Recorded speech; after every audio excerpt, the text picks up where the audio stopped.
Hello everyone, नमस्कार and welcome in divine path with me. काल आपण महामहिम भीष्म गंगापुत्राबद्दल माहिती घेतली आणि आज आपण खऱ्या महाभारतास सुरुवात करत आहोत. आपल्या प्रथम पुत्राच्या प्रतीक्षेत राजा शंतनू कित्येक वर्ष घालवतात. असेच एके दिवशी शंतनू यमुनेच्या किनारी असताना एक साधी तेजस्वी अशी नावाड्याची मुलगी पाहतात.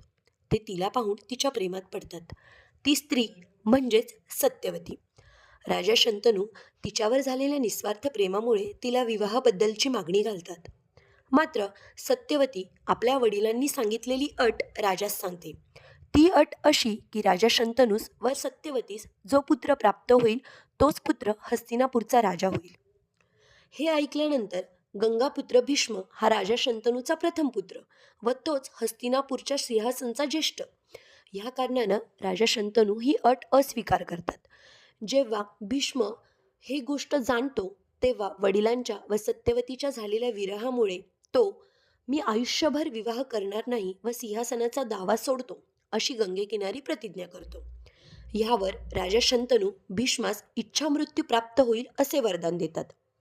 योग्य वेळी योग्य निर्णय न घेतल्यास महाभारत घडते हे म्हणण्यास काही वावगं नाही. सो भेटूयात उद्या.